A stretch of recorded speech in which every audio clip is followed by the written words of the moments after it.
Lalu mau memakai istilah apa? Bapa, Firman, dan Roh Kudus. Yang ketiganya adalah satu. Apakah kata Wanes saja itu bisa menggambarkan Bapa, Firman, dan Roh Kudus dan ketiganya adalah satu? Tidak bisa. Wanes hanya artinya Allah itu Esa. Wanes hanya berbicara tentang berapa Allah itu. Tidak berbicara tentang bagaimana hakikat Allah yang Esa itu. Nah, saya garis bawahi di sini bahwa Tritunggal itu untuk mendefinisikan bagaimana hakikat dari Tuhan yang Esa.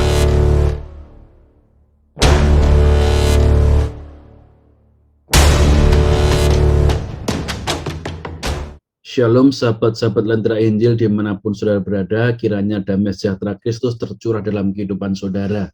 Video saya sebelumnya adalah video yang menjawab akan keberatan-keberatan sekelompok orang yang menolak kebenaran Allah Tritunggal. Alasan-alasan yang mereka ajukan sudah saya jawab dengan tuntas, dan jika alasan-alasan itu mereka gunakan, sesungguhnya mereka juga harus menolak agama mereka, menolak aliran mereka, dan membubarkan kelompok mereka. Pada kesempatan ini saya membahas mengapa tidak ada istilah Tritunggal dalam Alkitab. Lalu kalau tidak ada istilah Tritunggal dalam Alkitab, apakah berarti Tritunggal itu salah? Nah, Bapak Ibu Saudara sekalian, sesungguhnya banyak istilah-istilah teologi yang tidak terdapat dalam Alkitab, tetapi dipercaya. Misalnya, di mana ada sebutan kitab perjanjian baru? Tidak ada. Tetapi semua orang Kristen, Wanes, lalu Saksiova, dan yang lain-lain, mereka mengakui ada kitab perjanjian baru. Tapi mana ayat yang mengatakan bahwa kitab Kristen itu perjanjian baru? Tidak ada. Walaupun kata perjanjian baru itu ada di dalam Alkitab, tetapi kata itu tidak menunjukkan kitab-kitab dalam perjanjian baru. Lalu ayat mana yang mengatakan bahwa kitab suci itu adalah firman Allah? Tidak ada ayat yang mengatakan bahwa kitab suci itu adalah firman Allah. Kitab perjanjian baru adalah firman Allah. Kitab perjanjian lama adalah firman Allah. Tidak ada ayat yang menyebutkan tentang kitab perjanjian lama, kitab perjanjian baru, tidak ada. Lalu tidak ada juga ayat menyebutkan kitab Injil, semua tidak ada. Karena istilah-istilah itu sesungguhnya istilah-istilah teologis yang diakui kebenarannya, walaupun kata-kata itu tidak ada di dalam Alkitab. Nah, di dalam video saya ini saya membahas mengenai mengapa tidak ada istilah Tritunggal dalam Alkitab, tetapi orang Kristen percaya bahwa hakikat Tuhan orang Kristen, hakikat Tuhan yang dinyatakan Alkitab adalah Allah Tritunggal. Ada muncul berbagai macam teori-teori yang lain itu sebenarnya munculnya belakangan, yaitu ajaran-ajaran yang tidak mengenal tradisi-tradisi, sejarah-sejarah, karya-karya, pemikiran-pemikiran gereja mula-mula. Mereka sebagai penerima, mereka sebagai yang membaca pertama kitab perjanjian baru. Nah, sudah kasih Tuhan, Tritunggal itu bukan nama Allah. Tritunggal itu bukan nama Allah, kita perlu sadari itu. Lalu kalau bukan nama Allah, apa itu Tritunggal? Nah, Tritunggal adalah istilah teologis untuk mendefinisikan hakikat Allah yang dinyatakan dalam Alkitab dari Kejadian sampai Wahyu. Pertanyaannya, kalau Tritunggal itu adalah istilah teologis untuk mendefinisikan hakikat Allah yang dinyatakan dalam Alkitab, Kejadian sampai Wahyu, kenapa istilah itu tidak didefinisikan dalam Alkitab? Nah, saudara-saudara yang kasih Tuhan, kita perlu tahu bahwa Alkitab itu bukan buku teologi sistematika atau buku dogmatika. Dan sesungguhnya tidak ada kitab suci di dunia ini yang tertulis sebagai buku teologi sistematika. Apalagi Alkitab yang penulisannya itu kurang lebih 1.500 sampai 1.600 tahun baru selesai ditulis. Ditulis oleh lebih dari 40 orang dengan latar belakang berbeda, budaya berbeda, situasi yang berbeda, waktu yang berbeda, tempat yang berbeda. Namun, tulisan-tulisan yang berasal dari berbagai macam latar belakang itu membentuk satu pesan kesatuan, membentuk kesatuan pesan yang utuh. Dan wahyu Allah dari Kejadian sampai Wahyu itu tidak diturunkan langsung sekali secara utuh, tetapi diwahyukan sedikit demi sedikit, berangsur-angsur sampai kepada puncaknya. Maka kita tidak menemukan sistematik teologi, satu kitab yang membahas satu tema teologi. Misalnya satu kitab yang membahas tentang dosa, tidak ada. Satu kitab yang membahas tentang Allah, tidak ada. Satu kitab yang membahas tentang kedaulatan Allah, tidak ada. Satu kitab yang membahas tentang firman Allah yang tanpa salah sebagai petunjuk bagi umat manusia. Tidak ada satu kitab yang ditulis secara sistematik seperti itu. Satu kitab bisa berbicara banyak tentang Allah, bisa berbicara banyak tentang manusia, bisa berbicara banyak tentang janji-janji Allah. Dari Kejadian sampai Wahyu dengan rentang waktu yang berbeda. Lalu kemudian untuk memudahkan umat di dalam memahami tentang ajaran-ajaran iman Kristen, tentang Allah, tentang keselamatan, tentang surga, tentang neraka, dan lain-lain sebagainya, kemudian disusunlah suatu teologi yang sistematis. Maka kita akan menemukan banyak istilah-istilah teologi yang tidak terdapat di dalam Alkitab. Tetapi itu tidak melenceng dari apa yang disampaikan Alkitab. Karena istilah-istilah teologis itu disimpulkan atau didefinisikan dari keseluruhan apa yang disampaikan Alkitab, dari kitab Kejadian sampai kitab Wahyu. Nah, saudara, kalau kita lihat pernyataan Allah dari rentang waktu awal hingga terakhir, yaitu kitab pertama, kitab Kejadian, hingga kitab terakhir, jika kita pahami, kita baca, kita renungkan, kita gali, tanpa meninggalkan satu ayat pun, dan kemudian dipahami secara komprehensif, utuh, sebagai pernyataan yang progresif dan berpuncak pada kedatangan Yesus yang pertama kali untuk perjanjian lama, dan kedatangan Yesus yang kedua kali untuk perjanjian baru, maka akan kita temukan fakta kejamak tunggalan Allah.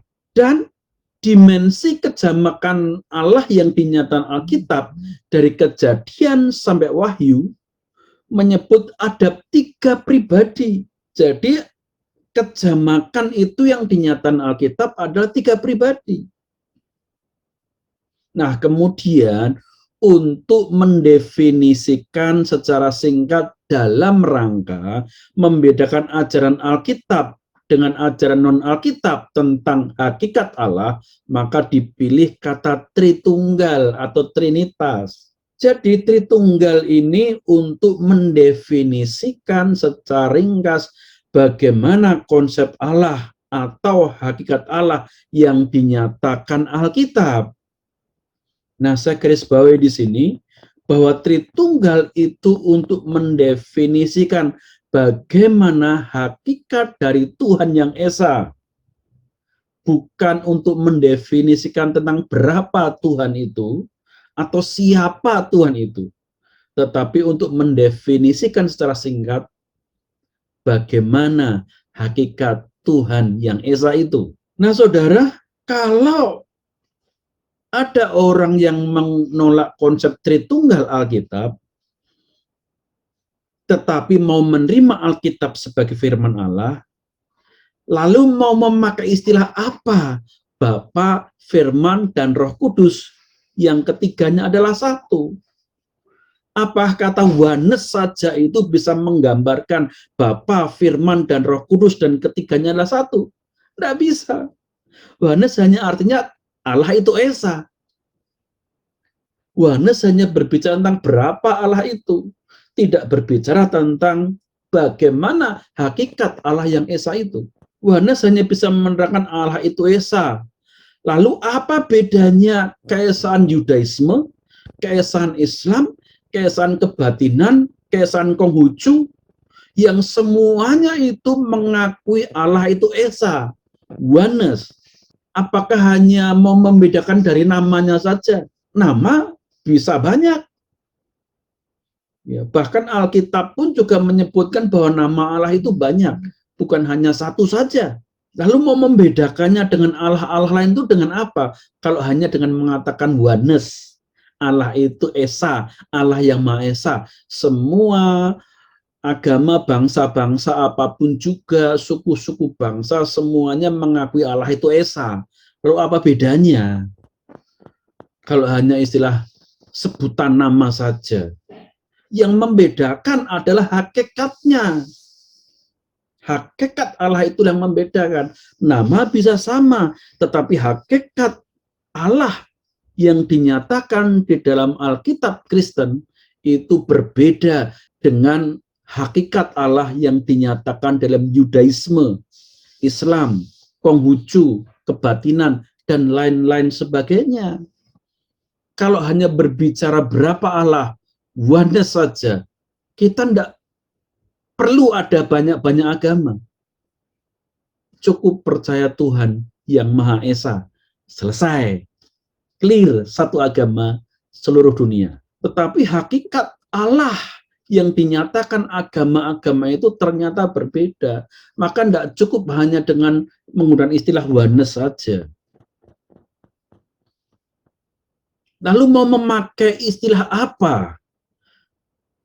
Ya, untuk mendefinisikan Bapa, Firman, dan Roh Kudus, dan ketiganya adalah satu. Oneness ada yang mengatakan bahwa itu sebenarnya 3 nama tapi satu pribadi. Jadi mau pakai istilah 3 nama satu pribadi atau trias onomata mia hypostasis.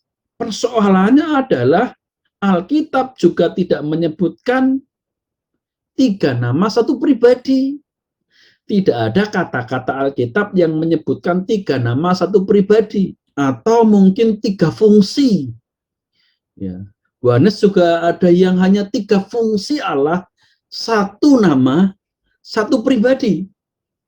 Ini juga nggak ada dalam Alkitab, bahwa nama Allah itu hanya Yesus saja.